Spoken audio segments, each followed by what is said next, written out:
حسم المنتخب المصري القمة العربية التي جمعته بالنظير المغربي في ربع نهائي كأس أفريقيا بفوزه عليه بهدف دون مقابل لتحمل مصر أمال العربي في المربع الذهبي حين تلاقي بوركينا فاسو.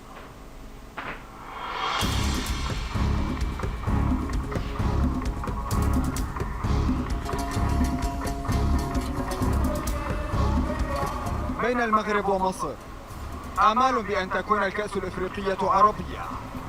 تقاسما تلك الآمال في ملعب بورجنت ونسي ماضيا لا يحضر هنا سوى بالوثائق. وعدا ذلك فإن تفوق المغربي في سجل المواجهات يوضع على هامش لقائهما 27. سلام بارد بين ثعلب يقود أسودا وأرجنتيني يبحث لفراعنة عن طريق بطولة ضلوا عنه منذ 7 سنين. البرود سرعان ما تحول إلى غليان عند إيرفيرونا، وقد يكون لتهديد الثنائي المصري المبكر على مرمى منير المحمدي دور في ذلك. الظهور المغربي في رواق عصام الحضري تأخر وصوله، وحين جاء به رومان سايس جاء برأسية وجدت عارضة في انتظارها بدلا من الشباك. عرير الأسود الذي أحكم قبضته على محمد صلاح في الشوط الأول أفلت في واحدة مع بداية الثاني كادت تكلف المغرب الكثير لولا يد المحمدي. هنا استشعر عناصر الخبرة في المنتخب المغربي خطر الموقف. مبارك وصوفة آثر التدخل بتسديدة شاءت عارضة الحضر مرة أخرى أن تنوب عنه. عزيز بوحدوس بدا وكأنه وحيدا دون حظ يرافقه. 3 فرص وضع اسمه عليها لكن دون أن يترجم إحداها لهدف، ففهم رونار الحكاية. الفراعنة لم يستكينوا لوضعية المدافعين فتحولوا إلى مهاجمين، وفي لحظة دهاء جمعت عبد الله السعيد وصلاح تيقن المحمدي لما هو قادم نحوه وأبقى الموقعة سلبية. شجاعة المحمدي استكانت أخيرا أمام هجمة كان بطلها البديل محمود كهربا. هدف أنهى قمة عربية من مبادئها أن يقصى أحدهما، فيما ستحمل مصر معها إلى نصف النهائي أمانية بأن تعود الكأس عربية.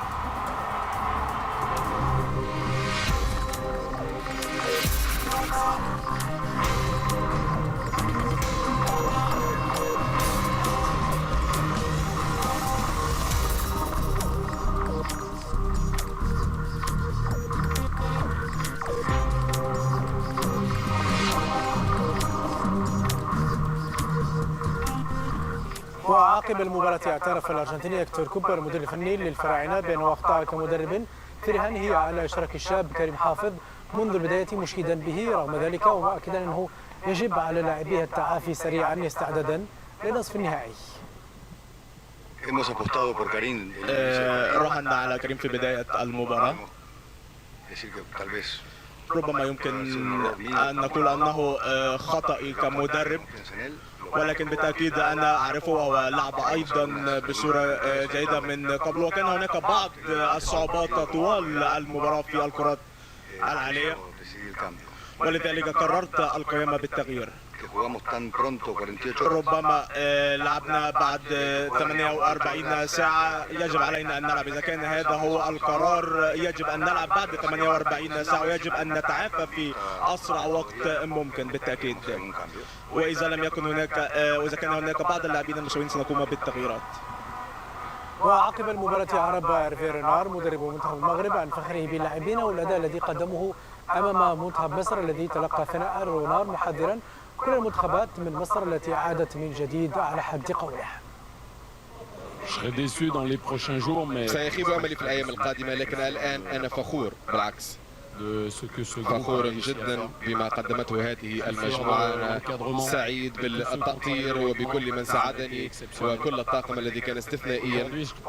اليوم أظن بأننا قدمنا أفضل ما لدينا، أقصى ما يمكن أن نراه، وكنا نعرف بأن المباراة ستلعب على تفاصيل مثل ما رأينا كرة ثابتة أو ضربة ركنية، لأن المباراة كانت مغلقة والملعب كان سيء. تهانينا للمصر، تهانينا أيضا للسيد كوبر لأنه منتخب جيد جدا في ملعب سيء جدا، تمكن من اللعب جيدا رغم ذلك. إذا الخصوم القادمون لمصر يجب أن ينتبهوا، لأن مصر عادت.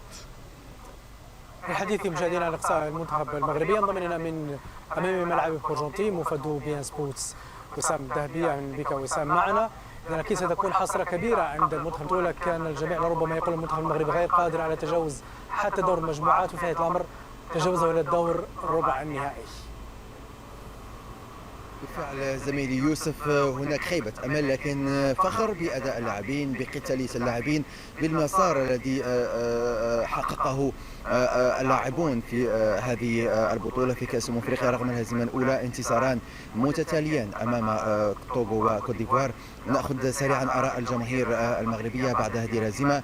هل تعتقد أن المنتخب المغربي كان يستحق ربما الهزيمة أو كان يستحق الفوز والمرور للمربع الثاني؟ هو المنتخب المغربي لم يكن يستحق الهزيمة، لأن المنتخب المصري ما ظهرش بهذاك القوة اللي كان خصو يظهر بها، وكنشوفوا على ان ارضيه الملعب لم تساعد المنتخب المغربي في تمرير الكرات القصيره واللعب بالطريقه المعروفه على المنتخب الوطني المغربي. وهذا الشيء من البدايه ديال البطوله، والاراضي اللي كانوا يلعبوا عليها ما كانش كتساعد، وداك الشيء كان تيخلينا نلعبوا كرات طوال بحال تلعبوا التورنوات ديال رمضان وداك الشيء. اذا هذا ما ساعدش المنتخب الوطني. المنتخب المصري كان عنده الحظ، لعب معه الحظ، وكنشوف على ان هناك بعض الاخطاء ارتكبها المدرب اللي هي واضحه، وانه ما كانش جريء في التغييرات ديالو من واحد الناحيه، ومن واحد الناحيه اخرى كنلاحظوا على ان الهدف اللي جا في ديك الدقيقه كان بعثر جميع اوراق ديال المدرب. وشكرا. شكرا لك. راي سريع الان ربما رساله للاعبين للمنتخب بعد هذه الهزيمه والخروج والمشوار المميز والقتاليه، وكسبنا اكيد المنتخب كسب بعض الاسماء المهمه للمسابقه. صراحه المنتخب المغربي كسب بعض العناصر المهمه اللي يمكن لها ان تساعدوا باش يتاهل كاس العالم ان شاء الله، من بينها فيصل الفجر واللاعب سيس.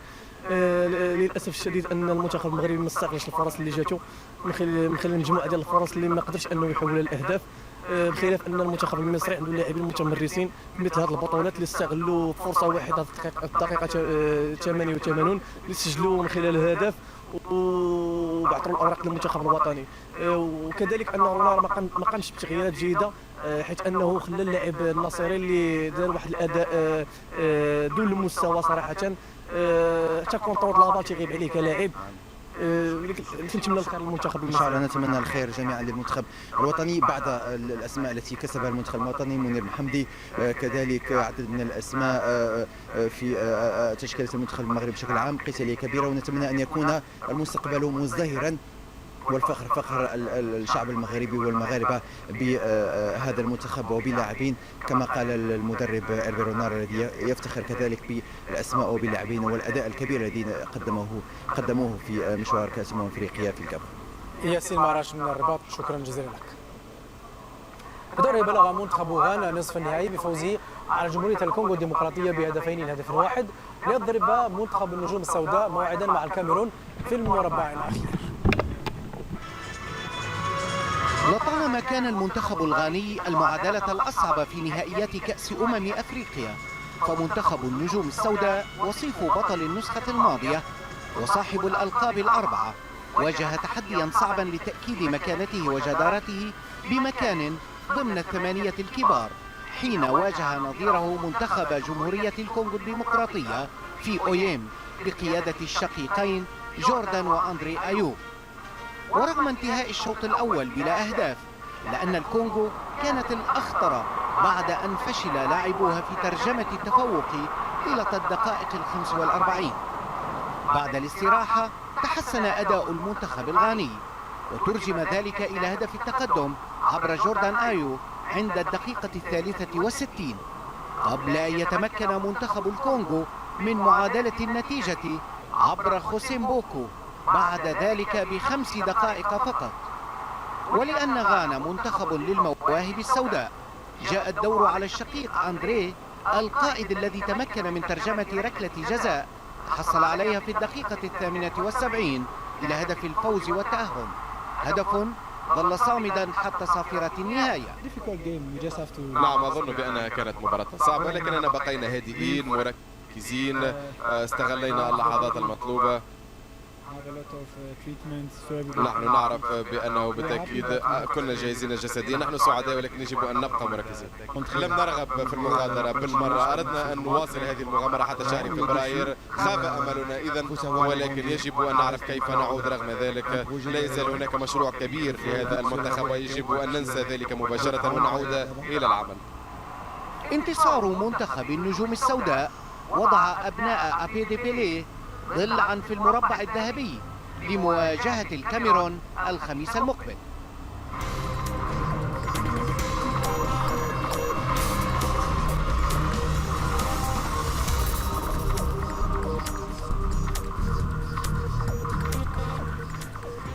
أعلن الاتحاد الإيفواري لكرة القدم استقالة الفرنسي ميشيل دوسويي من تدريب منتخب الأفيال بعد الخروج المبكر للمنتخب من الدور الأول لكان الجابون. وعين دوسويي مدربا للمنتخب في يوليو 2015 إلا أنه أخفق في مهمته الصعبة المتمثلة في الحفاظ على اللقب.